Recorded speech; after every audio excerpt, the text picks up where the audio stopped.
نحمده ونصلي على رسوله الكريم اما بعد فاعوذ بالله من الشيطان الرجيم بسم الله الرحمن الرحيم رب اشرح لي صدري ويسر لي امري واحلل عقدة من لساني يفقهوا قولي۔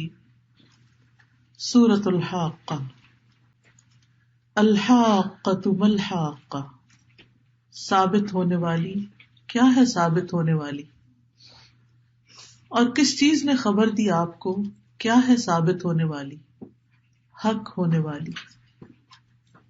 جھٹلایا تھا سمود اور عاد نے کھڑکھڑانے والی کو، بس لیکن سمود تو ہلاک کیے گئے وہ حد سے گزر جانے والی خوفناک آواز سے، اور عاد تو ہلاک کیے گئے وہ یخ ہوا سرکش آندھی سے۔ اللہ نے مسلط کر دیا تھا اسے ان پر 7 راتیں اور 8 دن جڑ کاٹ دینے کے لیے، بس تم دیکھتے اس قوم کو کہ وہ اس میں پچھاڑے ہوئے ہلاک کیے ہوئے ہیں، گویا کہ وہ کھوکھلے تنے ہیں گری ہوئی کھجور کے۔ تو کیا تم دیکھتے ہو کہ ان میں سے کوئی بھی باقی ہے؟ اور ارتکاب کیا تھا اسی خطا کا، اسی غلطی یعنی گناہوں کا فرعون اور جو ان سے پہلے کے لوگ تھے اور الٹ جانے والی بستیوں نے۔ انہوں نے اپنے رب کے رسول کی نافرمانی کی تو رب نے ان کو پکڑا، سخت پکڑنا۔ بلا شبہ جب پانی نے طغیانی کی تو ہم نے تمہیں کشتی میں سوار کر لیا تاکہ ہم اس کو تمہارے لیے نصیحت اور یاد رکھنے والے کان اس کو یاد رکھیں۔ معزز خواتین، اس وقت میں نے آپ کے سامنے سورۃ الحاقہ کی تلاوت سنوائی ہے۔ سورۃ الحاقہ مکی سورت ہے اور الحاقہ کے اندر لفظ حق ہے، حق اور حقیقت، یعنی اس صورت میں جس چیز کی بات کی جا رہی ہے، جس چیز کا ذکر کیا جا رہا ہے وہ بالکل حق ہے، بالکل سچ ہے، اور یہ سب ہونے والا ہے۔ ہم سب اس کو دیکھنے والے ہیں، اور وہ حقیقت کیا ہے؟ وہ ہے قیامت کا آنا، جب اس دنیا کا اختتام ہوگا اور انسانوں کا بھی اختتام ہو جائے گا۔ ہم سب اپنے اختتام کو، اینڈ کو، انسانیت اپنی منزل کو پہنچ جائے گی۔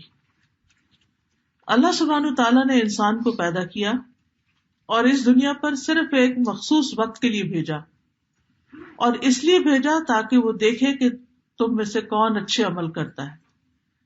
اس کے بعد یہاں سے انسانوں کی سلیکشن کرنے کے بعد پھر اگلی دنیا ہوگی، قیامت کا دن ہوگا جس میں انسانوں کو ان کے اعمال کے مطابق مقام ملے گا۔ کسی کو جنت میں بھیجا جائے گا، کسی کو جہنم میں، اور یہ مقام ہر انسان کو اس کے اعمال کے بدلے نصیب ہوگا۔ جیسے جنت میں بھی درجات ہیں اور جہنم میں بھی گہرائیاں ہیں۔ جہنم میں جانے والے بھی مختلف درجوں پر ہوں گے اور جنت میں جانے والے بھی مختلف درجوں پر ہوں گے۔ بہرحال مکہ میں رسول اللہ صلی اللہ علیہ وسلم نے اسلام کی دعوت کا آغاز کیا، اور اس وقت لوگوں کو قیامت کا تعارف قیامت کے لفظ سے نہیں یہاں کرایا، بلکہ الحاقہ، کیونکہ وہ انکار کر رہے تھے، وہ ڈینائل موڈ میں تھے، تو اللہ تعالیٰ نے فرمایا کہ یہ تو ثابت ہونے والی ہے، لازم ہونے والی ہے، مخلوق پر نازل ہوگی، اور اس کے سارے حقائق اور دنیا کی ساری حقیقتیں سامنے آ جائیں گی، انسانوں کے سینوں کے اندر جو بھید ہیں وہ بھی ظاہر ہو جائیں گے۔ پھر فرمایا کہ وما ادراک ما الحاقہ، اور تم کیا جانو کہ یہ حاقہ ہے کیا، یہ قیامت ہے کیا؟ ما الحاقہ وما ادراک ما الحاقہ، نام نہیں بتایا، تم خود پہچانو کہ سب سے بڑی حقیقت کیا ہے، کیونکہ دوسری جگہوں پر قیامت کے آنے کو برحق ثابت کیا گیا ہے کہ قیامت آئے گی، جیسا کہ سورۃ النساء میں آتا ہے، اللہ لا الہ الا ہو لیجمعنکم الی یوم القیامۃ لا ریب فیہ ومن اصدق من اللہ حدیثا۔ اللہ وہ ہے جس کے سوا کوئی معبود نہیں، وہ ہر صورت تمہیں قیامت کے دن لے جا کر جمع کرے گا جس میں کوئی شک نہیں، اور اللہ سے زیادہ بات میں کون سچا ہے، یعنی اللہ کی بات سب سے سچی ہے، اور یہ دنیا کی سب سے بڑی حقیقت ہے، اور سب سے بڑی سچائی ہے کہ انسان مرنے کے بعد دوبارہ اٹھے گا اور اپنی منزل کو پہنچے گا. ایک اور جگہ پر آتا ہے ان الساعۃ آتیۃ اکاد اخفیها لتجزا کل نفس بما تسعی. یقیناً قیامت آنے والی ہے، میں قریب ہوں کہ اسے چھپا کر رکھوں تاکہ ہر شخص کو اس کا بدلہ دیا جائے جو وہ کوشش کرتا ہے. تو قیامت کیوں آئے گی؟ یہاں کیا وجہ بتائی گئی ہے؟ قیامت آنے کی ضرورت کیا ہے؟ تاکہ ہر شخص کو اس کے کیے کا بدلہ دیا جائے. دنیا میں بہت دفعہ ایسا ہوتا ہے کہ کچھ لوگ بہت اچھا بھی کرتے ہیں لیکن انہیں اس کا صلہ یہاں نہیں ملتا. بعض اوقات آپ اپنے کسی رشتے دار کے ساتھ، کسی انسان کے ساتھ بہت بھلائی کرتے ہیں لیکن وہ آپ کو جواب نہیں دیتا. دو وجوہات ہوتی، یا تو وہ اس قابل نہیں ہوتا، جیسے اگر آپ کسی غریب فقیر کے ساتھ کوئی ہمدردی کر رہے ہیں تو وہ آپ کو کچھ ریٹرن کر نہیں سکتا، اس کی کیپیسٹی میں ہی نہیں. یا پھر یہ ہے کہ وہ اس کو اکنالج ہی نہیں کرتا. جیسے عام طور پر رشتے دار یا ایسے لوگ ہوتے ہیں کہ آپ ان کے ساتھ کچھ بھی کریں تو وہ جواب میں اس کو ماننے کو تیار ہی نہیں ہوتے کہ آپ نے ان کے ساتھ کبھی اچھا بھی کیا ہے. تو ایسے میں انسان کا دل ٹوٹ جاتا ہے. انسان سوچتا ہے کہ مجھے کیا ملا، میں نے تو اپنی ساری زندگی گنوا دی. نہیں، آپ نے گنوائی نہیں، آپ نے بنا لی اگر آپ نے واقعی اللہ کے لیے اور آخرت کے دن کی جزا کے لیے یہ ساری تکلیفیں اٹھائیں. پھر اسی طرح ایک اور جگہ پر فرمایا بل الساعۃ موعدہم والساعۃ ادھیٰ وامر. بلکہ قیامت ان کے وعدے کا وقت ہے اور قیامت زیادہ بڑی مصیبت اور زیادہ کڑوی ہے، یعنی وہ دن آسان نہیں ہے. قیامت فیصلوں کا دن ہے. نبی صلی اللہ علیہ وسلم نے فرمایا اللہ اگلوں اور پچھلوں کو کھڑے ہونے کی حالت میں ایک مقررہ دن کے لیے جمع کر دے گا جس کا ایک دن 40 سال کا ہوگا. ان کی آنکھیں پھٹی ہوئی ہوں گی اور وہ مقدموں کے فیصلوں کا انتظار کر رہے ہوں گے. یعنی دنیا میں جیسے لوگوں کے ساتھ جھگڑے تھے یا کسی نے اس کا حق مارا یا کسی سے حق لینا ہے یا کچھ، تو لوگ انتظار کریں گے کہ اب کس کے حق میں فیصلہ ہوتا ہے. یعنی وہ ایک بہت بڑی عدالت ہوگی.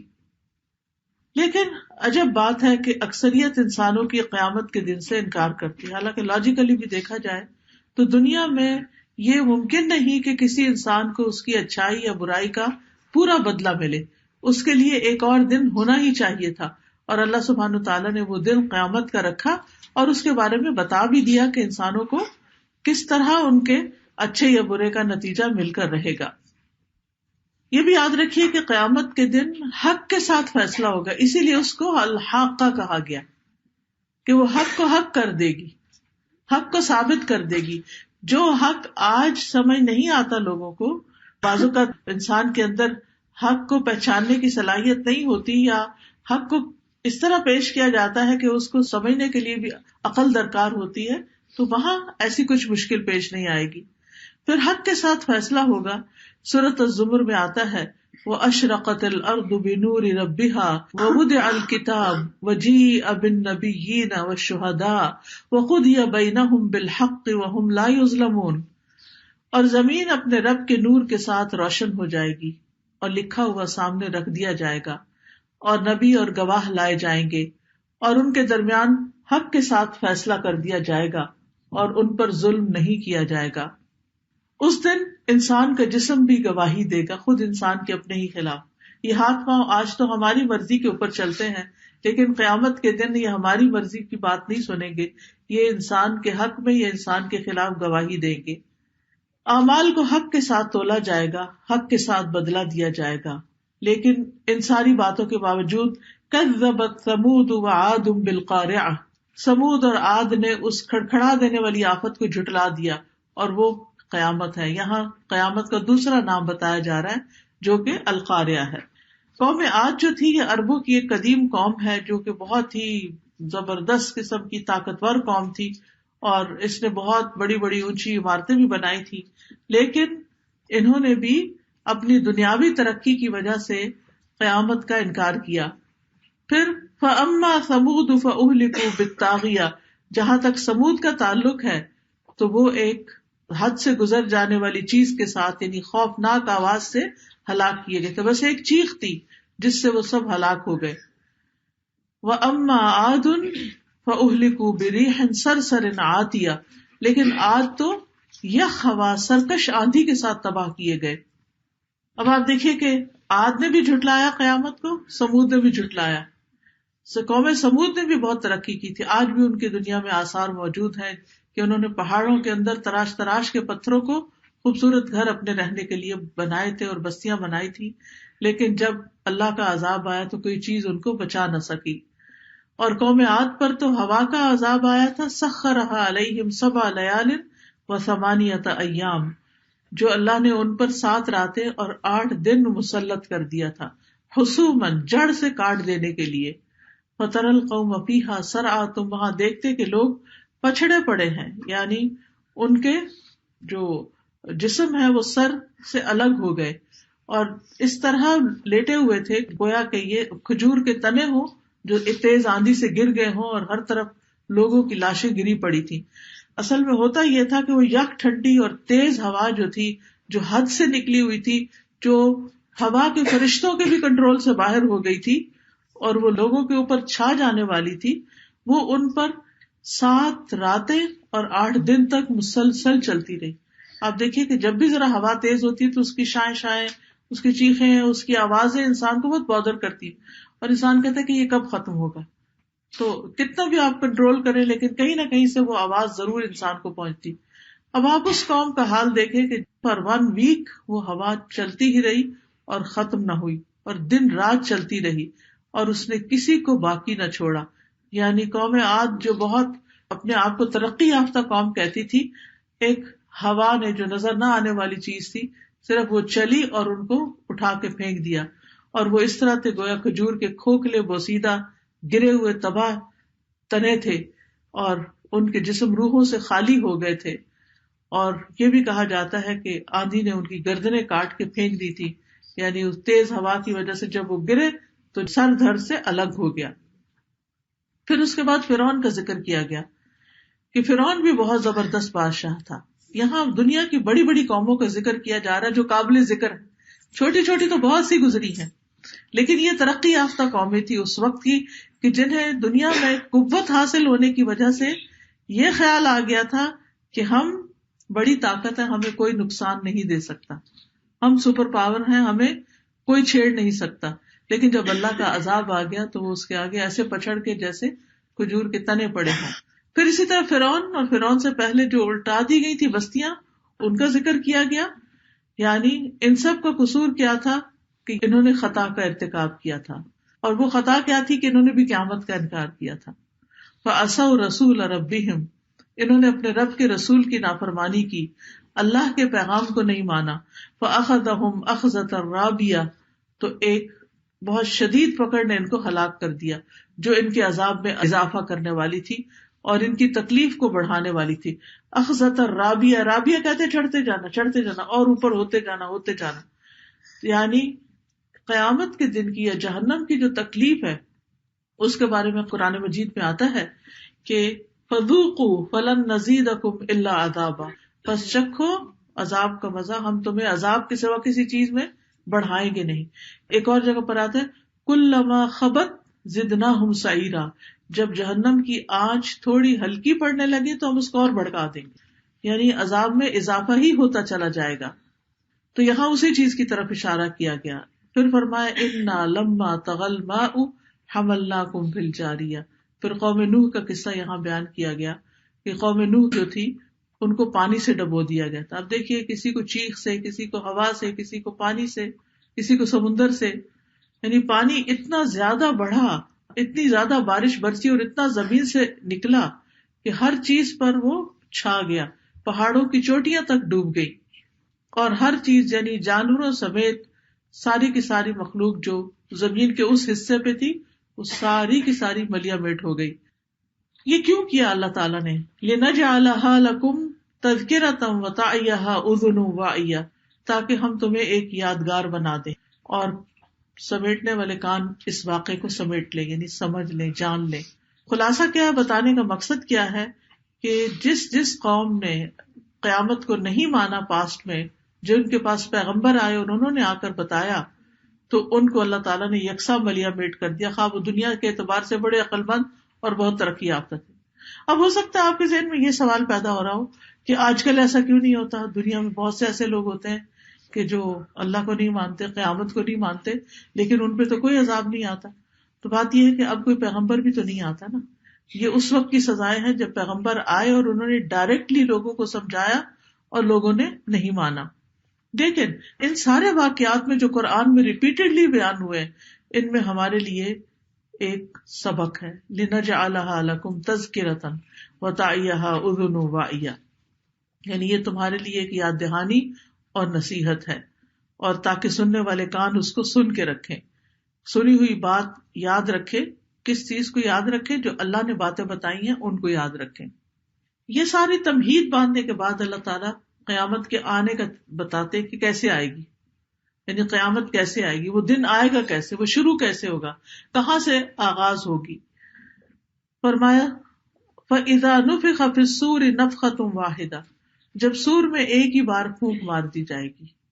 یعنی سور جو ہے وہ بگل ہے جو اسرافیل علیہ السلام جب سے پیدا ہوئے ہیں ان کو دیا گیا ہے، اور وہ اپنے منہ کے ساتھ لگا کر کھڑے ہیں. ان کی نگاہیں عرش کی طرف ہیں اور کان پوری توجہ کے ساتھ لگے ہوئے ہیں کہ کس وقت اللہ کا اذن آئے اور وہ فوراً بجا کر دنیا کا خاتمہ کر دے. ابن عباس کہتے ہیں کہ رسول اللہ صلی اللہ علیہ وسلم نے فرمایا میں کس طرح نعمتوں سے لطف اندوز ہو سکتا ہوں، یعنی دنیا کی، جبکہ سور پھونکنے والے فرشتے نے اپنا منہ سور سے لگا رکھا ہے، اپنی پیشانی جھکا رکھی ہے، کان متوجہ کر رکھے ہیں کہ اسے کب حکم ہوتا ہے اور وہ اس میں پھونک مار دے. تو محمد صلی اللہ علیہ وسلم کے صحابہ نے عرض کیا ہم پھر کیا کہیں، یعنی اگر یہ عالم ہے کہ کسی وقت بھی قیامت آ سکتی ہے تو ہم کیا کہیں. آپ نے فرمایا کہ حسبنا اللہ ونعم الوکیل علی اللہ توکلنا. پھر اسی طرح یہ ہے کہ سور اچانک پھونکا جائے گا، کسی کو اس کا دن نہیں پتا، اس کی جگہ نہیں پتا، اچانک پھونکا جائے گا، اچانک آواز آئے گی تو پتا چلے گا کہ قیامت آ گئی ہے. پھر لوگوں کو جمع کرنے کی غرض سے سور پھونکا جائے گا، جیسے بیل بجا کے سب کو جمع کر لیتے ہیں، جیسے مرغیوں وغیرہ کو بلانے کے لیے مخصوص آوازیں ہوتی ہیں. تو ایسے ہی سور کی آواز سن کر سب لوگ، یعنی جو قبروں میں ہیں، جو زندہ ہیں وہ مر جائیں گے. پھر جو زندہ مرے تھے وہ بھی اور جو قبروں میں پہلے سے ہیں یہ سارے کے سارے دوبارہ اٹھائے جائیں گے اور ان کو اٹھا کر حاضر کیا جائے گا اللہ سبحانہ وتعالیٰ کے حضور. تو پہلا سور ہوگا جس میں سب بے ہوش ہو جائیں گے. دوسری دفعہ جب سور پھونکا جائے گا تو پھر جو مرے ہوئے لوگ ہیں وہ دوبارہ اٹھائے جائیں گے اور ایک ہی ڈانٹ سے سب کو اٹھا لیا جائے گا اور لوگ گروہ در گروہ اٹھ رہے ہوں گے، یعنی زمین کی تہوں کے اندر سے. اب آپ دیکھیے کسی بھی قبرستان کے پاس سے گزریے تو کم از کم بھی 300-400 قبریں یا اس سے کم و بیش ہوتی ہیں، اور اگر ان سب کو اٹھنے کو کہا جائے تو اچھا خاصا ایک ہجوم کھڑا ہو جائے. مرنے کو تو ہر ایک اکیلا فوت ہوتا ہے، لیکن جب اگر قیامت کے دن اٹھیں گے، اور پھر صرف یہ نہیں اٹھیں گے، جو ان کے نیچے لیئرز ہیں ان کے اندر جو مرے ہوئے ہیں وہ بھی اٹھیں گے. ایک دفعہ مجھے اسکلان شہر کی تصویر دیکھنے کا موقع ملا جو نیشنل جیوگرافک والوں نے اس کی کھدائی کی ہوئی تھی. انہوں نے ایک طرف سے کاٹ کے تو اس طرح کی پکچر لے کے دکھایا ہوا تھا جیسے دیوار کی سائڈ ہو کہ دیکھیں ایک بستی یہاں دبی پڑی ہے، اس کے بعد ایک اور دبی ہوئی ہے، اس کے بعد ایک اور دبی پڑی ہے. پتہ نہیں زمین کے اندر کیا کچھ دبا ہوا ہے. قیامت آئے گی تو یہ زمین اپنے سارے راز اگل دے گی، سب باہر نکل آئیں گے، اور اس زمین کو ایک ہموار پلیٹ کی طرح، ایک چپاتی کی طرح کر دیا جائے گا سفید رنگ کا، جس پہ صرف لوگوں کے کھڑے ہونے کی جگہ ہوگی اور باقی ساری زمین بھر جائے گی. پھر پہاڑوں کا کیا حال ہوگا، یعنی زمین کو صاف کر دیا جائے گا. تو فرمایا وَحُمِلَتِ الْأَرْضُ وَالْجِبَالُ فَدُكَّتَا دَكَّةً وَاحِدَةً، کہ زمین کو اٹھا لیا جائے گا اور پہاڑوں کو بھی، اور ایک چوٹ میں صرف ایک دفعہ ضرب پڑے گی اور سب کے سب چور چور ہو جائیں گے. ایک پہاڑ توڑنے کے لیے کتنی محنت لگتی، لیکن قیامت کے دن صرف ایک چوٹ سب کو پیس ڈالے گی. فرمایا جس دن زمین اور پہاڑ لرزنے لگیں گے اور پہاڑ بھربھری ریت کے پھسلتے ہوئے تودے بن جائیں گے، جیسے ڈیونز ہوتے ہیں، سینڈ ڈیونز ہوتے ہیں، اس طرح ہو جائیں گے، اور پہاڑ چلائے جائیں گے، پھر وہ وہاں سے موو کیے جائیں گے تو وہ چمکتی ریت بن جائیں گے. سورۃ المرسلات میں فرمایا جب پہاڑ اڑا دیے جائیں گے. سورۃ القارعہ میں آتا ہے جب پہاڑ رنگین اون کی طرح ہو جائیں گے. سورۃ الواقعہ میں آتا ہے کہ پہاڑ غبار بن جائیں گے. پہاڑ ہموار اور چٹیل میدان میں بدل جائیں گے. زمین کے اوپر کسی قسم کی کوئی اونچ نیچ ہوگی, سب ایک اسٹریٹ فلیٹ زمین بن جائے گی جس پر انسان کھڑے ہوں گے. فرمایا فَيَوْمَئِذٍ وَقَعَتِ الْوَاقِعَةُ, اس دن واقعہ ہونے والی واقعہ ہو جائے گی. اب قیامت کا ایک اور نام یہاں بیان کر دیا گیا. یہ قرآن کی خوبصورتی ہے کہ ایک ہی چیز کو بیان کرنے کے لیے متعدد نام رکھے گئے, کہ وہ القاریہ بھی ہے, وہ الواقعہ بھی ہے, وہ الحاقہ بھی ہے. تو اس دن یہ واقعہ ہونے والا واقع ہو جائے گا. وانشقت السماء, زمین کے بعد آسمان کا حال بتایا گیا کہ آسمان پھٹ جائے گا. ابھی تو آسمان جو ہے وہ بالکل مضبوط خوبصورت ہے. اللہ سبحانہ وتعالیٰ سورۃ الملک میں فرماتے ہیں کہ تم اپنی نگاہ آسمان کی طرف دوڑاؤ اور دیکھو کہ حل تری من فطور, تمہیں کوئی پھٹ یا کوئی دراڑ لکیر نظر آتی ہے. ثم ارجع البصر کرتین ينقلب الیک البصر خاسئا وهو حسیر, بار بار نگاہ دوڑاؤ اور دیکھو کچھ بھی ایسی چیز ہے تو تمہاری نگاہ تھک جائے گی, تمہیں آسمان میں کوئی خلل رکھنا, کوئی نقص نظر نہیں آئے گا. لیکن قیامت کے دن کیا ہوگا کہ اس دن آسمان بھی ڈھیلا پڑ جائے گا, آسمان کے دروازے کھل جائیں گے, آسمانی راستہ پھٹ جائے گا اور پھر کمزور ہو جائے گا, آسمان دروازے ہو جائے گا. فتحت السماء فکانت ابوابا, آسمان لرزنے لگے گا یعنی کانپے گا. یوم تمور السماء مورا, پگھلے ہوئے تانبے کی طرح ہو جائے گا. یعنی سوچئے کہ آسمان کا رنگ کیا ہوگا. پگھلا ہوا تانبے کا تو پتہ ہے نا, یلو کلر کا ہوتا ہے. تو اس طرح پورے آسمان کی شکل یہ ہوگی. اب بھی آپ دیکھیں جب آسمان کا شام کو رنگ بدلتا ہے, کبھی بہت زیادہ ہو جائے تو اسے دل گھبرانے بھی لگتا ہے. اول میں تو خوبصورت لگتا ہے لیکن بعد میں وہ پریشانی کا باعث بھی ہوتا ہے. ایک اور جگہ پہ فرمایا کہ جس دن آسمان پگھلے ہوئے تانبے کی طرح ہو جائے گا. ایک اور جگہ وہ سرخ چمڑے کی طرح گلابی ہو جائے گا. پھر آسمان سے آگ بھی برسے گی. قیامت کے دن جب لوگوں کو اٹھایا جائے گا تو آسمان گویا ان پہ آگ برسا رہا ہوگا. سوچئے اوپر سے بھی دھوپ اور نیچے سے بھی گرمی, اور انسان تھکے ماندے حال میں, سوائے ان کے کہ جو اللہ کو راضی کر گئے اور اللہ ان سے راضی ہو گیا. پھر فرمایا والملک علی ارجائها, فرشتے آسمان کے کناروں پر ہوں گے. اور ایک معنی یہ بھی کیا گیا ہے کہ زمین کے کناروں پر ہوں گے, دنیا کے کناروں پر ہوں گے. یا تو ان کے کارنرز پر ہوں گے یا پھر یہ کہ پورا انسرکل کر لیں گے.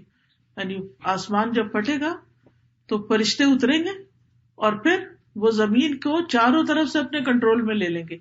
کوئی شخص اس سے باہر نہیں نکل سکے گا. چاروں طرف سے گھیرا, جیسے پولیس گھیرا کرتی ہے, تو ایسی قیامت کے دن فرشتے جو ہیں وہ زمین کو گھیرا کر لیں گے. وَيَحْمِلُ عَرْشَ رَبِّكَ فَوْقَهُمْ يَوْمَئِذٍ ثَمَانِيَةٌ, اور تیرے رب کا عرش جو ہے وہ اپنے اوپر 8 فرشتے اٹھائے ہوئے ہوں گے. 8 فرشتے جو ہیں, بعض نے کہا 8 صفیں ہیں اور بعض کہتے ہیں کہ 8 فرشتے ہیں. یہ عرش اٹھائے ہوئے ہوں گے. عرش کیا چیز ہے؟ کوئی بتائے گا آپ میں سے عرش کے بارے میں کیا جانتے ہیں؟ عرش الہی کیا چیز ہے؟ اللہ تعالیٰ بیٹھے ہوں گے, اللہ سبحانہ تعالیٰ کا تخت ہے, لیکن بیٹھنے کی بات نہیں پتہ چلتی کہ بیٹھے ہیں یا کھڑے ہیں, یہ کیا ہے کیا نہیں, کیفیت اس کی معلوم نہیں. اور عرش کے بارے میں, کتنا بڑا عرش؟ یہ سارے 7 آسمان اور زمین جو ہے وہ اللہ تعالیٰ کی کرسی کے سامنے بالکل ایسا ہے جیسے صحرا میں پڑی ہوئی مندری, اور وہ جو کرسی ہے وہ عرش کے مقابلے میں ایسی ہے جیسے صحرا میں پڑی ہوئی ایک چھوٹی سی مندری یا انگوٹھی رنگ. یعنی پوری مخلوق جو ہے نا, جتنی بھی کریشن ہے, اس کی چھت ہے یہ عرش, آسمانوں کی بھی چھت ہے وہ. اور اللہ سبحانہ تعالیٰ مخلوق کی تخلیق سے پہلے عرش پر مستوی تھا, اور آسمان و زمین کی تخلیق سے 50,000 سال پہلے عرش پر مستوی ہونے کی بات ملتی ہے. اس کا عرش پانی پر تھا اس وقت, اور وہاں سے وہ اپنے بندوں پر رحم فرماتا ہے. عرش کے مقدار, اس کا ماس, اس کا لینتھ, وڈتھ اللہ کے سوا کوئی بھی نہیں جانتا. اس کا وزن تمام مخلوقات میں سے زیادہ ہے, اور پھر سب سے اونچا بھی ہے. 7 آسمانوں کے اوپر پانی, پانی کے اوپر عرش. اب دیکھیے کہ یہاں سے ہمیں ایک آسمان نظر آتا ہے, کہتے ہیں کہ 500 سال کے فاصلے پر ہے. اتنا ہی فاصلہ دوسرے آسمان کا ہے, پھر تیسرا, پھر چوتھا, پھر 5واں, پھر چھٹا, پھر 7واں, پھر 7 آسمانوں کے اوپر پھر پانی ہے, اور پھر پانی کے اوپر عرش ہے. ساتویں آسمان اور عرش کے بیچ میں 70,000 حجاب ہیں، 70,000. اور اللہ سبحانہ تعالیٰ کا عرش جو ہے وہ عزت والا ہے، اور عزت والے عرش کا رب ہے. یعنی اللہ نے عرش کو عزت عطا کی ہے، اس کو شرف بخشا ہے، اور اس کو فرشتے اٹھائے ہوئے ہوں گے. وہ فرشتے جو ہیں ان کی بڑائی بھی اللہ کے سوا کوئی نہیں جانتا کہ وہ کتنے بڑے ہوں گے. صرف ایک حدیث سے پتہ چلتا ہے کہ نبی صلی اللہ علیہ وسلم نے فرمایا مجھے اجازت دی گئی ہے کہ میں تمہیں حاملین عرش کے ایک فرشتے کے بارے میں بتاؤں، یعنی جو 8 اٹھائے ہوئے ان میں سے ایک کو ڈسکرائب کروں. فرمایا بلا شبہ اس کے کانوں کی لو سے لے کر کندھے تک کا فاصلہ، یہ یعنی یہاں سے لے کے یہاں 700 سال کے سفر کے برابر ہے. صرف اتنی جگہ، پھر ان کی اپنی لمبائی کتنی ہوگی اور باقی سب کچھ کیا ہوگا، کتنے ہیوج اور کتنے بڑے. ظاہر ہے ہر چیز سے زیادہ بڑی بھاری چیز ہے عرش، تو پھر اس کو اٹھانے والے فرشتے کتنے بڑے بڑے ہوں گے. لیکن اتنا بڑا کام کر کے بھی یہ فرشتے خوبصورت آواز میں اپنے رب کی تسبیح کرتے رہتے ہیں، یعنی عرش بھی اٹھائے ہوئے ہیں اور تسبیح بھی کر رہے ہیں. ہم جب کوئی کام کرنے لگتے ہیں تو ہم تسبیح کرنا بھول جاتے ہیں. ہمیں تسبیح صرف اس وقت یاد رہتی ہے جب وہ ہمارے ہاتھ میں ہوتا ہے نا، وہ بیڈز ہوتے ہیں، جب وہ رکھی تو ہماری زبان بھی بند ہوگی، عادت نہیں ہوتی. لیکن حاملین عرش جو ہیں وہ اللہ کے آگے جھکے ہوئے ہیں اور اللہ کی پاکیزگی بیان کرتے ہیں. سبحانک و بحمدک علی حلمک بعد علمک، تو پاک ہے اس بات پر تیری حمد ہے کہ تو سب کچھ جاننے کے بعد بہت حلم اور بردباری سے کام لیتا ہے. حاملین عرش بندوں سے محبت بھی کرتے ہیں، سبحان اللہ، ایمان والوں سے. اتنا بڑا سٹیٹس ہے ان کا، مخلوق میں سے، فرشتوں میں سے اتنا بڑا سٹیٹس ہے، لیکن وہ بندوں سے محبت کرتے ہیں. کون سے بندوں سے؟ جن سے اللہ محبت کرتا ہے. حدیث میں آتا ہے کہ جب اللہ تعالیٰ کسی بندے سے محبت کرتا ہے تو جبریل کو آواز دیتا ہے، کہتا ہے بے شک میں اپنے فلاں بندے سے محبت کرتا ہوں، تم بھی اس سے محبت کرو. جبریل حاملین عرش میں اس بات کا چرچا کر دیتے ہیں تو آسمان کے فرشتے حاملین عرش کی آوازیں سنتے ہیں تو 7 آسمان والے اس سے محبت کرنے لگتے ہیں. یعنی ہر آسمان والے فرشتے اس بندے سے محبت کرتے ہیں، یہاں تک کہ وہ چرچا آسمان دنیا پر آ جاتا ہے، پھر زمین پر اترتا ہے تو زمین والے بھی اس سے محبت کرنے لگتے ہیں. پھر آپ دیکھیے کہ قیامت کے دن عرش کے نیچے فیصلے ہوں گے، ابھی عرش کے اوپر ہوتے ہیں. قیامت کے دن کیا ہوگا؟ رسول اللہ صلی اللہ علیہ وسلم نے فرمایا میں شفاعت کے لیے عرش کے نیچے سجدہ کروں گا، عرش کے نیچے جا کر آپ سجدہ کریں گے. اور پھر فرمایا قیامت کے دن سب لوگ بے ہوش ہو جائیں گے، پھر سب سے پہلے میں ہوش میں آؤں گا اور دیکھوں گا کہ موسیٰ علیہ السلام عرش کے پایوں میں سے ایک پایا تھامے ہوئے ہیں. مجھے نہیں معلوم کہ وہ مجھ سے پہلے ہوش میں آ گئے یا انہیں کوہ طور کی بے ہوشی کا بدلہ ملا کہ اس دن بے ہوش نہیں ہوئے. یاد رکھیے کچھ خوش قسمت لوگ قیامت کے دن جب بہت دھوپ ہوگی وہ عرش کے سائے میں ہوں گے. وہ کون کون ہے؟ ان کا ہمیں پتہ ہونا چاہیے تاکہ ہم بھی دیکھیں کہ ہمارے اندر وہ کوالٹیز ہیں یا نہیں. ایک چیز کوئی بتائیے. عادل حکمران، سب سے پہلے عادل انصاف والا حکمران. صدقہ کرنے والے، خالی صدقہ کرنے والے نہیں، چھپا کے صدقہ کرنے والے، جو رائٹ ہینڈ سے صدقہ دے تو لیفٹ ہینڈ کو بھی نہ پتا ہو، اتنا چھپا کے خفیہ صرف اللہ کے لیے. اور جو اللہ کے نام پہ ملے اور اللہ کے نام پہ جدا ہوئے. جی، وہ 2 آدمی جو اللہ کے لیے محبت کرتے، دنیا کی کوئی لالچ کوئی غرض نہیں، صرف اللہ کی محبت ہے بیچ میں. شابش. اور جی ہاں، وہ نوجوان جس نے اللہ کی عبادت میں پرورش پائی، جوانی کی عبادت. ہم کہتے ہیں جب بوڑھے ہو گے پھر ہم بھی عبادت کر لیں گے، لیکن یہاں جس عبادت کی فضیلت ہے وہ جوانی کی عبادت ہے. اور وہ شخص جسے کسی بلند مرتبہ اور خوبصورت عورت نے اپنی طرف بلایا اور اس نے جواب دیا میں اللہ سے ڈرتا ہوں. یعنی آدمی کے لیے جو کمزوری ہے وہ عورت ہے، تو اگر کسی عورت نے اس کو زنا کی دعوت دی تو وہ کہے نہیں میں اللہ سے ڈرتا ہوں، وہ اس کی آفر قبول نہ کرے. اور ایک اور ایسا شخص جو تنہائی میں اللہ کو یاد کرے پھر اس کی آنکھوں سے آنسو نکل آئے، اللہ کی یاد میں رونے والا. ہم بندوں کو یاد کر کے تو روتے ہیں، ہم میں سے کوئی ایسا نہیں جس نے کبھی کسی کو مس نہ کیا ہو. میری والدہ فروری میں فوت ہوئی، بلا شبہ یعنی شاید ہی کوئی دن جاتا ہو کہ مجھے وہ یاد آئے اور میرے آنسو یہاں نہ آ جائیں. کہیں بھی بیٹھے بیٹھے، کھڑے کھڑے، راستے میں کہیں بھی ان کی شکل سامنے آ جاتی تو ایک دم آنسو ساتھ ہی آنے لگتے ہیں. تو ہم بندوں کو یاد کر کے، جن سے ہم محبت کرتے ہیں، اگر وہ ہم سے دور ہو تو ان کو یاد کر کے، ان کو مس کر کے روتے ہیں. ہم میں سے کتنے جو اللہ کو یاد کر کے روتا ہے؟ حالانکہ یہ کوئی مشکل کام نہیں ہے، لیکن اس کے لیے اللہ کی محبت ضروری ہے، کیونکہ انسان صرف اس کے لیے روتا ہے جس سے اس کو محبت ہوتی. تو اس سے پتہ چلتا ہے کہ ہم اللہ سے محبت کرتے ہیں نہیں، ورنہ دعویٰ تو ہر ایک ہی کرتا ہے کہ مجھے اللہ سے بڑی محبت ہے، لیکن وہ کام بھی کیا کرتے ہیں جو اللہ کی محبت کے. تو جو لوگ اللہ کی خاطر محبت کریں اور یہ تمام کوالٹیز ان کے اندر ہوں، ان کو عرش کے سائے تلے جگہ ملے گی جس دن کوئی سایہ نہ ہوگا. یعنی قیامت کے دن کا بھی ہمیں بندوبست کر کے رکھنا چاہیے. یہاں تو اگر ہم پارک میں یا کہیں جائیں اور دھوپ میں نکلی ہو تو ہم پہلے دیکھتے ہیں کہ بیٹھیں گے کہاں، کوئی درخت ہوگا یا کوئی ٹینٹ لگائیں گے یا کہاں بیٹھیں گے تاکہ دھوپ سے بچ سکیں. تو قیامت کی دھوپ سے بچنے کے لیے یہ 7 کام جو ہے یہ ضروری ہے.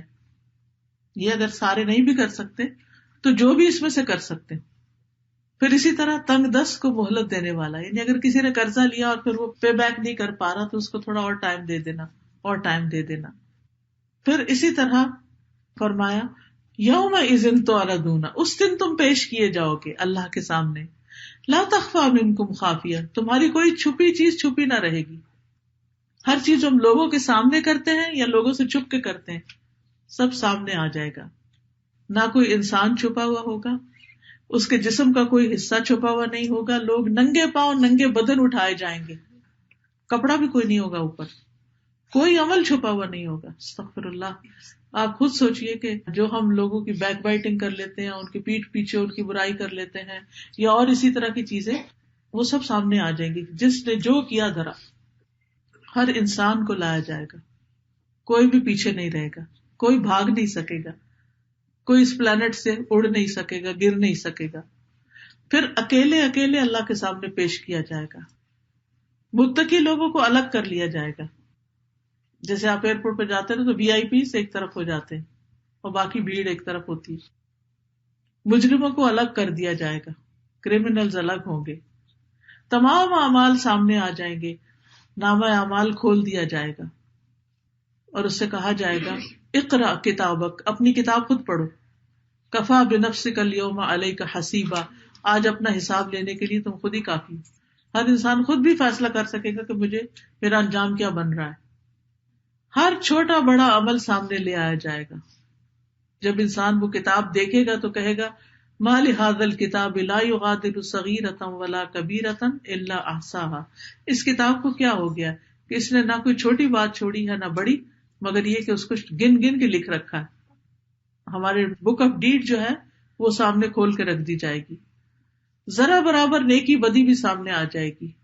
سینوں میں اچھی باتیں جو ہیں وہ بھی سامنے لائی جائیں گی اور بری باتیں جو ہیں وہ بھی سامنے لائی جائیں گی. وحصل ما فی الصدور، اور تمام اعمال کا بدلہ دیا جائے گا. الیوم تجزون ما کنتم تعملون، آج تمہیں وہی جزا دی جا رہی ہے جو تم عمل کر کے لائے ہو. فَأَمَّا مَنْ أُوتِيَ كِتَابَهُ بِيَمِينِهِ فَيَقُولُ هَاؤُمُ اقْرَءُوا كِتَابِيَهْ، جس کے بک آف ڈیڈس اس کے دائیں ہاتھ میں دی جائے گی تو وہ کہے گا آؤ میری کتاب پڑھو. سوچیے کیا آج دنیا میں ہم کسی کو کہہ سکتے ہیں کہ میں نے صبح سے اب تک جتنے کام کیے یہ لو تم پڑھو ان کو. اگر ہم کسی کو زبانی بھی بتاتے ہیں تو سلیکٹڈ بتاتے ہیں جو اچھے اچھے کام ہوتے ہیں. جو ہم نے کوئی غلط کام کیے ہوتے ہیں، کسی کو کوئی ڈانٹ ڈپٹ کی ہوتی ہے یا کسی کی کوئی غیبت وغیرہ، وہ نہیں ذکر کرتے. فَيَقُولُ هَاؤُمُ اقْرَءُوا كِتَابِيَهْ، آؤ میری کتاب پڑھو. انی ظننت انی ملاق حسابیہ، مجھے پورا یقین تھا کہ میں حساب سے ملنے والا ہوں، یعنی میرا حساب ہوگا، اسی لیے میں نے پھونک پھونک کے قدم رکھے. کتنا صدقہ کیا، کتنا سچ بولا، کتنی نمازیں پڑھی، کتنی قضا کی، کس وقت میں کیا، کتنے جھوٹ بولے، کتنے سچ وغیرہ وغیرہ، سب کچھ گنا ہوا وہ سامنے آ جائے گا. پورا حساب کتاب، پوری بیلنس شیٹ آ جائے گی سب کے سامنے. فَهُوَ فِي عِيشَةٍ رَاضِيَةٍ، وہ دل پسند عیش میں ہوگا، پسندیدہ زندگی میں ہوگا، اس طرح کہ انہیں کبھی موت نہیں آئے گی. وہ صحت مند زندگی گزاریں گے اور کبھی بیمار نہیں ہوں گے، نعمتوں میں زندگی گزاریں گے، کبھی تکلیف نہ دیکھیں گے، جوان رہیں گے، کبھی بوڑھے نہ ہوں گے، فی جنت عالیہ، بلند جنتوں میں، قطوفہا دانیہ، باغ تو اونچی جگہ پر ہوں گے لیکن پھل ان کے نیچے آئے ہوئے ہوں گے. ابھی ہم لوگ جب آ رہے تھے ہیملٹن کے راستے پہ لیفٹ سائڈ پہ آپ نے دیکھا ہوگا کہ 403 پہ کتنے اونچے اونچے درخت ہیں اور ہائٹ پہ ہے سارے گرینری جو ہے. تو میں یہ سوچتی تھی اس میں نے کہا کہ یہاں جانا کتنا مشکل کام ہوگا. یعنی کسی فلیٹ پارک میں تو انسان آسانی سے چل پھر لیتا ہے لیکن اوپر جانے کے لیے کتنی مشقت ہوگی. اگر یہاں کوئی ہائکنگ کرنا چاہے یا کسی ٹریل پہ جانا چاہے تو بہرحال یہ تو صرف ایک سوچنے کی بات تھی. تو وہاں پر ایسی کوئی مشکل نہیں ہوگی. جس درخت سے جس پھل اور جتنے پھل کھانے کو دل ہوگا انسان صرف سوچے گا اور وہ خود حاضر ہو جائے گا، سب لے ہاتھوں کے قریب لے آیا جائے گا. وَأَمَّا مَنْ أُوتِيَ كِتَابَهُ بِشِمَالِهِ، اور جس کا نامہ اعمال اس کے بائیں ہاتھ میں دیا گیا، فَيَقُولُ يَا لَيْتَنِي لَمْ أُوتَ كِتَابِيَهْ، اے کاش کہ مجھے میری کتاب نہ ملی ہوتی، اے کاش کہ یہ مجھے نامہ اعمال نہ دیکھنا پڑتا. یا لیتنی لم اوت کتابیہ. اور یہ کون کہے گا؟ یہ کون کہے گا کہ کاش میری کتاب مجھے نہ دی جاتی، میرا اعمال نامہ مجھے نہ دیا جاتا. جن کے اچھے اعمال نہیں ہوئے، جنہوں نے اس طرح سے زندگی نہیں گزاری ہوگی دنیا میں جو اللہ اور اللہ کے رسول کے احکامات کے مطابق. جی ہاں، درست فرمایا. آپ دیکھیے جب ہمارا گھر گندا ہوتا ہے تو ہم کسی کو کہتے ہیں آئیے دیکھیے ہمارا گھر، بلکہ کوئی اچانک آ جائے تو ہم پریشان ہو جاتے ہیں کہ یہ کیا. تو جن کا نامہ اعمال گندا ہے، گندے سے مراد یہ کہ اللہ اور اس کے رسول صلی اللہ علیہ وسلم کی مخالفتوں سے بھرا ہوا ہے، جو حکم ملے کرو وہ کرتے نہیں، جن چیزوں روکا رکتے نہیں، تو وہ کسی کو نہیں دکھا سکے گی.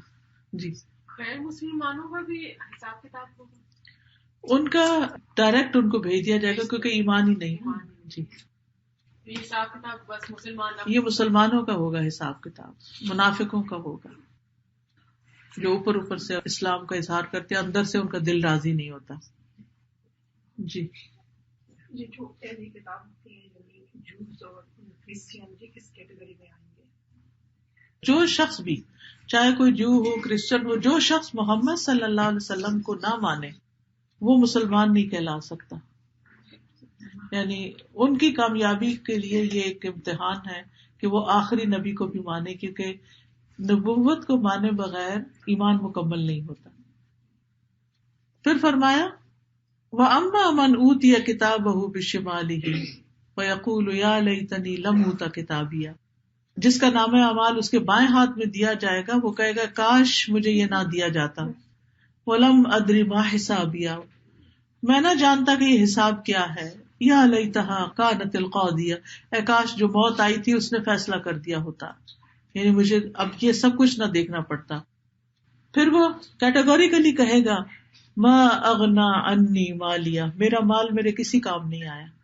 دنیا میں آپ دیکھیے کہ جب انسان کے پاس مال ہوتا ہے تو اس کو بڑی ایک سیٹسفیکشن ہوتی ہے. کچھ ٹوٹ جائے پھوٹ جائے، کہیں کچھ مسئلہ مسائل ہو جائے تو انسان کہتا ہے میرے پاس اور بہت پیسے ہیں، اگر یہ گھر خراب ہو گیا پرانا ہو گیا میں نیا خرید لوں گا.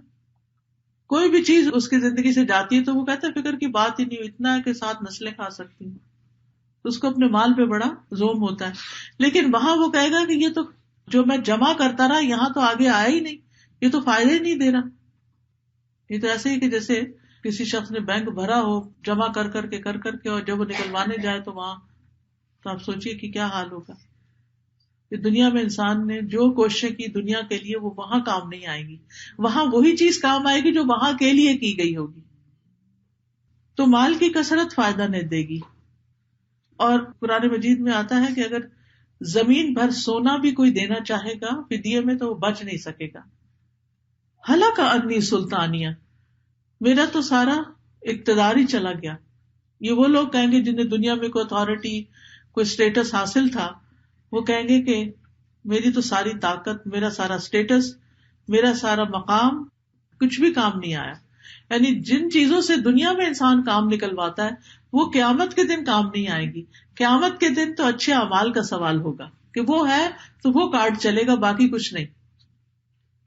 فرمایا جائے گا خذوہ، اس کو پکڑو، فغلوہ، اس کو توق پہناؤ، ثم الجحیم صلوہ، پھر اس کو جہنم میں جھونک دو، ثم فی سلسلۃ ذرعھا 70 ذراعا فاسلکوہ، پھر اس کو ایک 70 ہاتھ لمبی زنجیر میں باندھ دو کہ ہل جل بھی نہ سکے، کہیں بھاگ بھی نہ سکے۔ اس کی وجہ کیا کہ اس کو کیوں کہا جائے گا کہ اسے اس میں جکڑ دو اور اسے پکڑ لو؟ اس کی بنیادی وجہ یہ ہوگی کہ اس نے دنیا میں وہ نہیں کیا جو اس کو کرنا چاہیے تھا۔ انہ کان لا یؤمن باللہ العظیم، اس کا قصور یہ تھا کہ وہ اللہ العظیم پر ایمان نہیں لاتا تھا، اللہ کو نہیں مانتا تھا۔ آج آپ دیکھیں کتنے افسوس سے کہنا پڑتا ہے کہ ہماری ینگسٹرز میں، ہماری یوتھ میں، ہمارے پڑھے لکھے طبقے میں بعض اوقات مسلمانوں کے بچے جو ہیں وہ اللہ کا انکار کر رہے ہیں، وہ آخرت کا انکار کر رہے ہیں۔ اور اب یہ بات کوئی ڈھکی چھپی نہیں رہ گئی۔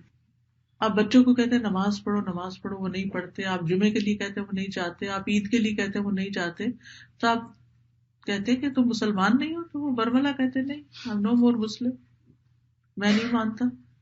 اور آپ میں سے ہر ایک نے کچھ نہ کچھ قصہ کسی نہ کسی کا ڈائریکٹ یا انڈائریکٹ سن رکھا ہوگا۔ تو یہ سب سے پہلا یعنی انسان کو سزا دینے والا کام ہے کہ جس نے یہ پوری کائنات بنائی، جس نے ہمیں بنایا، اسی کا انکار کر دیا جائے۔ انہ کان لا یؤمن باللہ العظیم ولا یحض علی طعام المسکین۔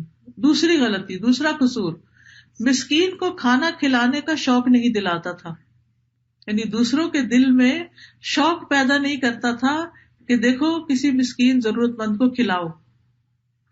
تو جو خود کھلاتا ہو وہ دوسروں کو بھی بتاتا ہے ڈائریکٹلی انڈائریکٹلی، تو جو خود بھی اس کام کو نہ کرے وہ دوسروں کو کیا بتائے گا؟ تو یہ بہت بڑا جرم ہے۔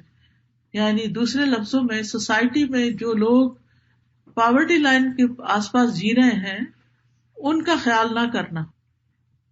فلیس لہ اليوم ہاہنا حمیم، آج اس کا یہاں کوئی دوست نہیں، اور نہ کوئی کھانا الا من غسلین، سوائے زخموں کے دھون کے۔ یعنی جہنم والوں کے جسم جب جلیں گے تو وہ پھول جائیں گے اور اس میں سے پیپ کے دریا بہیں گے، اور جب ان کو پیاس لگے گی تو کہا جائے گا یہی پی لو۔ وہ خون اور پیپ ملا ہوا پانی وہی پینے کو دیا جائے گا۔ لا یاکلہ الا الخاطئون، جس کو خطا کاروں کے سوا کوئی نہ کھائے گا۔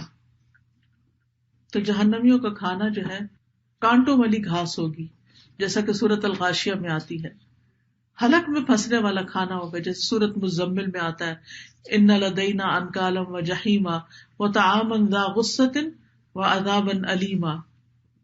پھر زقوم کے درخت سے مہمانی کی جائے گی۔ زقوم کا درخت جو ہے اس کا ایک قطرہ حدیث میں آتا ہے کہ اگر وہ زمین پہ ٹپکا دیا جائے تو زمین والوں کی زندگی تلخ کر کے رکھ دے، صرف ایک ڈراپ۔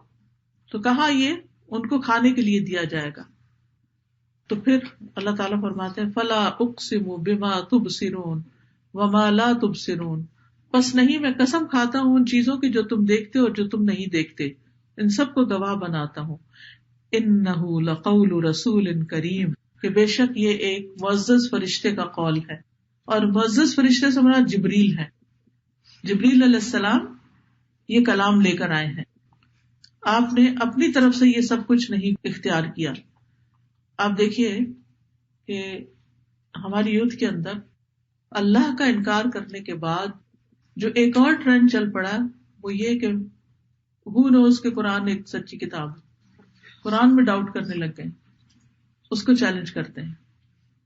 تو اس کا جواب یہاں دیا جا رہا ہے۔ پھر فرمایا وَإِنَّهُ لَتَذْكِرَةٌ لِّلْمُتَّقِينَ، یہ قرآن ایک نصیحت ہے، یاد دہانی ہے ڈرنے والوں کے لیے، جو اللہ سے ڈرتے ہیں، وہ اس سے فائدہ اٹھاتے ہیں، باقی نہیں، تقوی والے۔ تو یہ تذکرہ، یہ نصیحت، یہ نجات کی بات، ان سارے مسائل کا حل کیا ہے کہ انسان قرآن کے ساتھ کنیکٹ کرے اپنے آپ کو، تاکہ قرآن کی روشنی میں اپنی سوچ بدلے، اپنی گفتگو کو درست کرے اور اپنے اعمال کو ٹھیک کرے، جو یہ کہتا ہے اس کے مطابق زندگی بسر کرے۔ وَإِنَّا لَنَعْلَمُ أَنَّ مِنْكُمْ مُكَذِّبِينَ، اور ہمیں معلوم ہے کہ تم میں جھٹلانے والے بھی ہیں، یعنی قرآن کو نہیں مانتے لوگ۔ وَإِنَّهُ لَحَسْرَةٌ عَلَى الْكَافِرِينَ، اور بے شک یہ قرآن کافروں پر قیامت کے دن حسرت ہوگا. وَإِنَّهُ لَحَقُّ الْيَقِينِ، اور یہ قرآن اور یہ قیامت کا آنا حق الیقین ہے، یقینی حق ہے. یقین کے 3 درجے ہوتے ہیں. ایک ہے علم الیقین، جو خبر سے معلوم ہو، انفارمیشن. پھر ہے عین الیقین، جو چیز دیکھی جائے. ایک نہ پہلے آپ ریڈیو سنتے تھے، پھر آپ ٹیلی ویژن دیکھنے لگے تو وہ عین الیقین ہو گیا، یا خود آپ کسی انسیڈنٹ کے موقع پر اپنی آنکھوں سے دیکھیں. اور تیسرے ہے حق الیقین، جو کسی چیز کو خود استعمال کرنے سے ہوتا ہے. مثلاً کوئی آپ کو کہتا ہے یہ دوا بہت اچھی ہے، بڑا فائدہ دیتی ہے، لیکن آپ پھر بھی تھوڑا سا ڈاؤٹ فل ہوتے ہیں، پتہ نہیں دیتی ہے یا نہیں دیتی. یقین تو ہوتا ہے کہ یہ کہہ رہا سچا ہے کہنے والا، لیکن جب آپ اس کو خود کھا کے فائدہ اٹھاتے ہیں تو پھر آپ کو حق الیقین ہو جاتا ہے. تو یہ قرآن جو ہے یہ حق الیقین ہے. اب قرآن ہمیں جنت کے بارے میں بتاتا ہے، ہمیں علم الیقین ہے. قیامت کے دن جب جنت قریب لائی جائے گی تو وہ عین الیقین ہو جائے گا، اور جب لوگ جنت میں داخل ہو جائیں گے تو وہ حق الیقین ہوگا. تو یہ قرآن جو ہے حق الیقین ہے کس کے لیے؟ جو اس کو برتے، جو اس کو پڑھے، اس کو سمجھے اور اس کے مطابق زندگی بسر کرے. تو پھر انسان کہتا ہے ہاں واقعی. مثلاً قرآن کہتا ہے کہ قرآن جو ہے وہ شفا ہے. ابن قیم کہتے ہیں کہ اس بات پر ایمان لانا ضروری ہے کہ قرآن ہر روحانی جسمانی بیماری کے لیے شفا ہے. یہ الگ بات ہے کہ کوئی شخص اس میں سے وہ چیز نہ ڈھونڈ سکے جس سے اس کو شفا حاصل ہو. اسی لیے بعض علماء جو ہیں جب کوئی مسئلہ پیش آتا ہے تو قرآن کی وہ آیت بتاتے ہیں جو اس مسئلے سے قریب تر ہوتی کہ اس کو آپ ریپیٹ کریں، ریپیٹڈلی پڑھیں. وہ کہیں قرآن سنت میں لکھا نہیں ہوتا لیکن وہ مشاہدے سے اس کو پک کرتے ہیں. مثلا اگر کوئی طالب علم کن ذہن ہے یا اس کے پاس علم کم ہے تو آپ اس کو کہیں یہ ربی زدنی علما پڑھتے رہو. کیا ہے اس میں؟ اے میرے رب میرے علم اضافہ کر دے. تو اس کا وظیفہ کرو. تو وہ کیا دعا ہی طرح پڑھے گا، ربی زدنی علما ربی زدنی علما 100 دفعہ پڑھے گا. تو بار بار ریپیٹ کرنے سے دعائیں قبول ہوتی ہیں. اسی طرح شفا کے لیے شفا کیا. پھر یہ کہ قرآن باقاعدہ انسان کی تھراپی کرتا ہے، انسان کے خیالات کو بدلتا ہے، انسان کے مزاج کو بدلتا ہے، انسان کی گفتگو بدلتا ہے جس سے اس کے ریلیشن شپ ٹھیک ہوتے ہیں، اور انسان کے اعمال، اس کی سوچ، اس کی کوششیں، اس کی ساری زندگی تبدیل ہو جاتی ہے. جو لوگ قرآن پڑھتے ہیں وہ قرآن سے پہلے اور بعد میں اگر انہوں نے صحیح ایمان لا کے پڑھا ہو وہ ایک جیسی زندگی نہیں ہوتی. تو یہ یقینی بات ہے اور یہ قرآن حق ہے، سچ کہتا ہے. مومن دنیا میں اس پہ یقین رکھتا ہے، کافر آخرت میں اس پہ یقین رکھے. جو آج اس کا انکار کر رہے ہیں کل قیامت کے دن وہ اس کا اقرار کریں گے. فسبح بسم ربک العظیم، تو اپنے رب عظیم کے نام کی تسبیح کیجیے، یعنی تسبیح کرتے رہیے. تسبیح کے 2 معنی ہیں. ایک ہے نماز پڑھنا، نماز کو بھی تسبیح کہا گیا ہے، اور دوسرا ہے اللہ تعالیٰ کو اپنی زبان سے ہر قبیح بات سے پاک قرار دینا کہ اللہ تعالیٰ پاک. یاد رکھیے آسمان و زمین کی ہر چیز اللہ کی تسبیح کر رہی، پتا پتا، ڈالی ڈالی، اللہ کی پاکی بیان کر رہی کہ اے اللہ تو ہر عیب سے پاک ہے، ساری تعریف تیرے لیے. اسی لیے ہم کہتے ہیں سبحان اللہ و بحمدہ. اس میں 2 چیزیں ہیں. ایک ہے اللہ تعالیٰ کو ہر عیب سے پاک قرار دینا، دوسرا ہے اللہ تعالیٰ کی تعریف کرنا. یعنی ہم تجھے عیب سے پاک بھی قرار دیتے اور تیری تعریف بھی کرتے ہیں کہ تو واقعی تعریف کے لائق ہے. تو یہاں نبی صلی اللہ علیہ وسلم کو تسبیح کا حکم دیا گیا. یاد رکھیے تسبیح جو ہے اس کے ذریعے مخلوق کو رزق ملتا ہے، پریشانیاں دور ہوتی ہیں. فرشتے بھی اللہ کی تسبیح کرتے ہیں. اللہ تعالیٰ کا پسندیدہ کلام جس میں اس کی تسبیح بیان کی جائے وہ یہ ہے سبحانک اللہم و بحمدک و تبارک اسمک و تعالی جدک و لا الہ غیرک.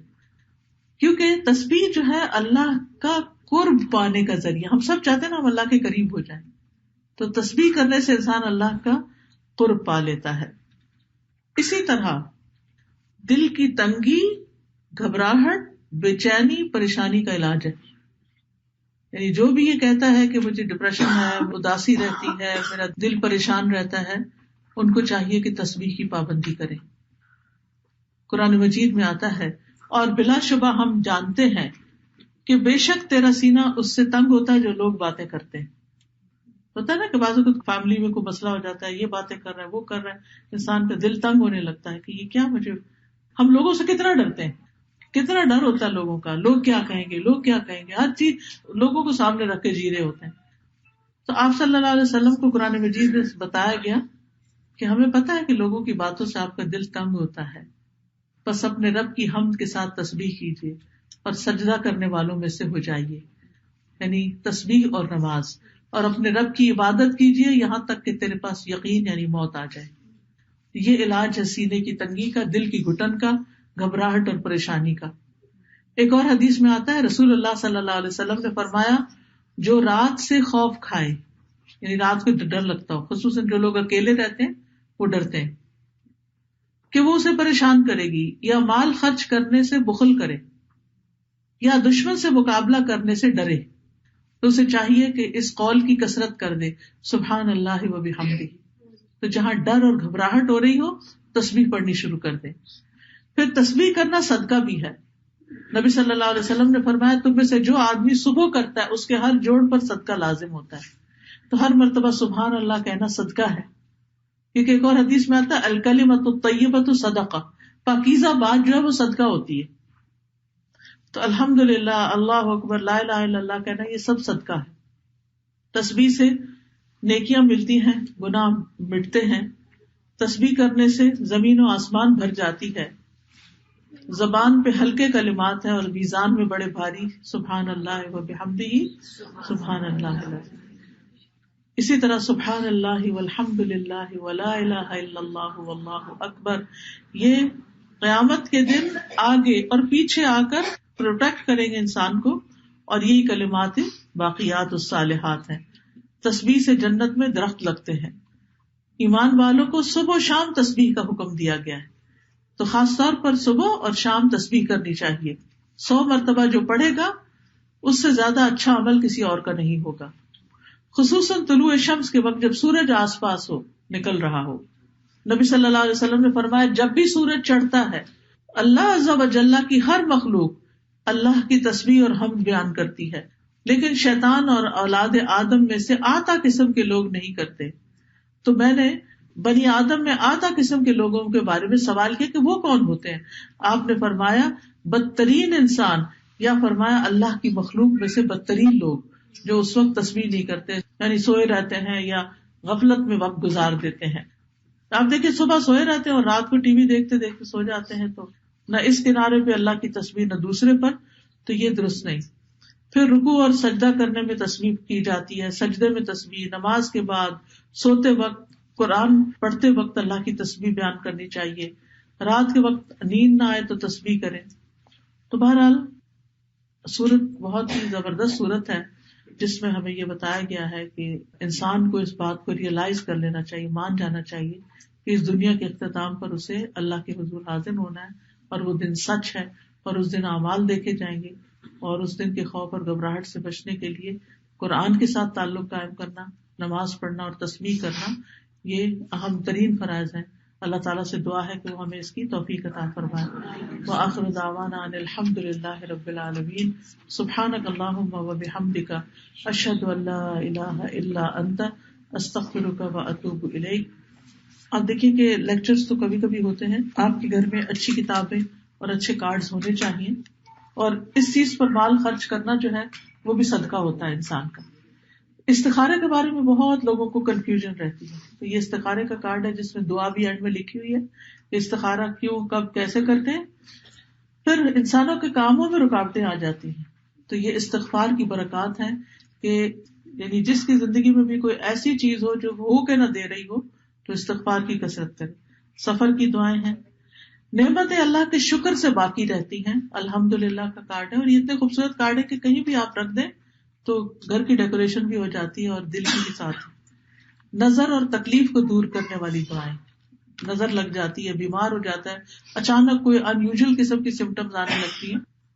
پھر زبان کی حفاظت, کیونکہ ہمارے ریلیشن شپ زبان کی غلط استعمال سے ہی خراب ہوتے ہیں, تو کیسے کیوں کرے حفاظت, اس کے بارے میں. پھر شکر گزاری, اس کے اوپر کتاب میں بہت اچھی.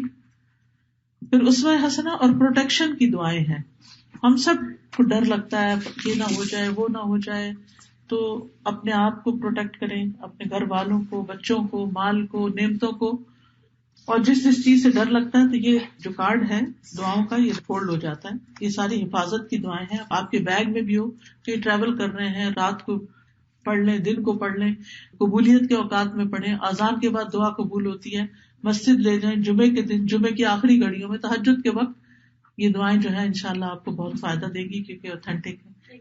جی ایک سوال تھا. جی ضرور. ویسے ہمیں یہ پتا ہے کہ جب ہم ٹریول کرتے ہیں تو 70 مائل سے اوپر تو ہماری نماز کیسے ہو جاتی ہے. جی. لیکن اب میری ایک دوست ہیں، انہوں نے ابھی اللہ سے کورس کیا ہے وہ یا صلاح کا، وہ کہتی ہیں کہ جب ہم سٹی چینج ہو جاتی ہے تو کسر ہو جاتی ہے، تو اس کے لیے پھر تو مائلس تو کم ہو جاتے ہیں کیونکہ ہم یہاں رہتے ہیں، تو جیسے ملٹن ہے، ہیملٹن، یہ سب تو ساتھ ساتھ جڑے ہوئے ہیں نا، اتنے 70 مائلس تو ہوتے ہیں. اگر جڑے ہوئے اس طرح ہے کہ بیچ میں عمارتیں ہیں پھر تو وہ سٹی الگ نہیں ہوتی، یعنی وہ کنٹینیویشن ہے.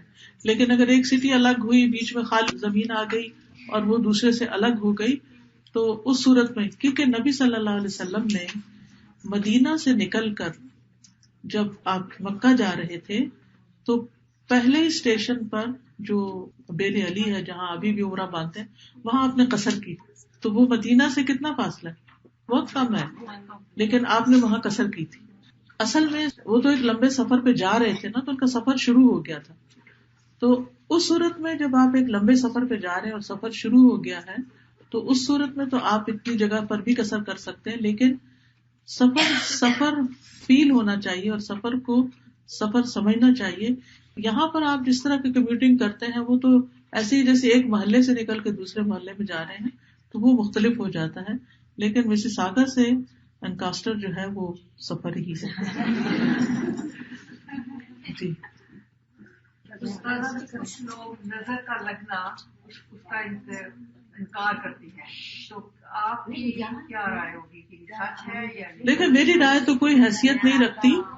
نبی صلی اللہ علیہ وسلم نے نظر کے بارے میں فرمایا کہ نظر برحق ہے، جو آدمی کو قبر میں اتار دیتی ہے اور اونٹ کو ہانڈی میں اتار دیتی ہے، یعنی نظر لگتی ہے.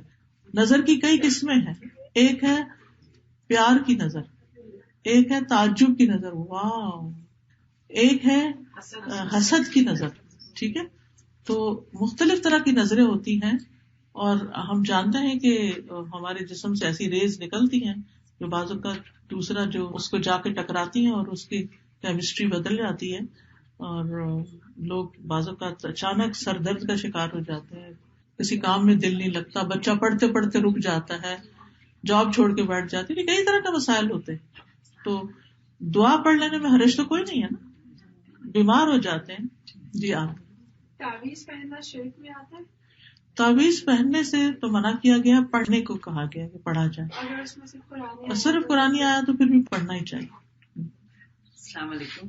میں یہ کوشچن تھا کہ جب نام اعمال کا جیسے آپ کہہ رہے ہیں کہ بھائی اگر کوئی احساس ہو جائے کہ بھائی میرے اتنے خراب اعمال ہو گئے تو کیا نام اعمال اللہ تک پہنچنے سے پہلے اگر ہم توبہ کر لیں تو ہمارا صاف ڈیلیٹ انشاءاللہ ڈیلیٹ ہو جائے گا. اچھا. السلام علیکم. وعلیکم. ڈاکٹر صاحبہ میں نے آپ سے یہ پوچھنا جیسا آپ کہہ رہی تھی کہ بندوں کے حقوق، رشتے داروں کے حقوق، کبھی کبھی انسان اللہ اور اللہ کو یاد کرتے کرتے حقوق اپنے فرینڈوں سے اتنے وہ فرینڈلی ہوتے ہیں پر جہاں رشتے دار آتے ہیں وہاں ان کو پیچھے چھوڑ دیتے ہیں. ٹھیک ہے، ایون دو ان کے گھروں میں موت ہو جاتی ہے، سب سے آخری پیپل ہے جو ان کے گھر جاتے ہیں، اتنی حسد کرتے ہیں کہ ان کو جادو ٹونوں اور اس چیزوں سے نقصان پہنچاتے ہیں. پلیز. جی تو انڈرسٹوڈ ہے کہ ایسے اعمال انسان کے اپنے ہی خلاف جاتے ہیں. جب انسان اس طرح کے کام کرتا ہے، یاد رکھیے نیکی کی بھی ایک خوشبو اور اثر ہوتی اور برائی کا بھی. جب انسان کسی کے لیے گڑھا کھودتا ہے تو خود اس پہ گرتا ہے. جادو جو ہے وہ کفر ہے، جادو کرنے والا جو ہے وہ کامیاب نہیں. قرآن مجید میں آتا ہے وَلَا يُفْلِحُ السَّاحِرُ حَيْثُ أَتَى، جادوگر کبھی کامیاب نہیں ہو سکتا جہاں سے بھی آئے، یعنی کہ ناکام و خاسر ہے. دنیا میں اگر کسی کو نقصان پہنچاتا بھی ہے تو اپنی آخرت برباد کر لیتا ہے. یعنی شرک اور والدین کی نافرمانی کے برابر اس گناہ کو قرار دیا گیا. تو یہ ابھی ہم نے جو پڑھا دیکھیے اس میں کیا تھا، یومئذ تعرضون لا تخفی منکم خافیہ، جس دن تم پیش کیے جاؤ گے اور تمہاری کوئی چیز چھپی نہ رہ جائے گی. یعنی اگر کوئی چھپ چھپا کے بھی ایسے عمل کرتا ہے تو سب کے سامنے لا کے اس کی رسوائی کا بندوبست کیا جائے گا. تو اس لیے اللہ سے ڈرتے ہوئے ایسے سب کاموں کو چھوڑ دینا چاہیے. اور یاد رکھیے جادو کیا ہے؟ اگر کوئی کسی کے پاس جاتا ہے اور وہ گرہ لگاتا ہے دھاگے میں تو اس کو جادو کہا گیا. یہ شرک ہے. یعنی پڑھ کے جو گرہ لگائی جاتی ہیں یہ منع ہے لگانی. اسی طرح وہ سوئیاں لگانی اور اسی طرح تالے کے اوپر پڑھ کے اس کو بند کرنا اور وغیرہ وغیرہ اس طرح کے اعمال سے پرہیز کرنا چاہیے. تسبیح ہاتھ میں لے کے پڑھ سکتے؟ جی پڑھ سکتے ہیں، وہ تو مینجمنٹ ہے نا. ایک ابھی آپ نے کہا کہ صدقہ ایک ہاتھ سے دو اور دوسرے ہاتھ کو نہیں پتہ چلنا چاہیے، تو ہم کیسے اس کو آگے پاس کریں کہ میں جیسے اپنی بہن کو اکثر کہتی ہوں کہ میں نے صدقہ نکالا، یا تو وہ اس قابل ہے تم بھی صدقہ نکالو، تو یہ ہم ایک دوسرے کو بتائیں گے تو آگے کسی کو پتہ چلے گا. دو طرح کے ہوتے ہیں، قرآن مجید میں آتا ہے اگر تم ظاہر کرو تو وہ بھی تمہارے لیے اچھا ہے، لیکن اگر تم چھپا کر دو اور فقراء کو دو تو وہ تمہارے لیے بہتر ہے. ٹھیک ہے. اگر آپ سمجھتے ہیں کہ آپ کی نیت کنٹرول میں ہے اور آپ اس لیے بتا رہے ہیں کہ دوسرے کو بھی شوق آئے، کوئی حرج نہیں، کر سکتے ہیں ایسے. لیکن جب انسان کو یہ شک ہو کہ پتہ نہیں وہ ریاکاری ہو جائے گی، دکھاوا ہو جائے گا، تو بہتر ہے. اور اس طرح دونوں طرح دینا چاہیے، کبھی اس طرح کبھی اس طرح. اب اجازت چاہتی ہوں. سبحانک اللہم و بحمدک، اشہد ان لا الہ الا انت، استغفرک و اتوب الیک.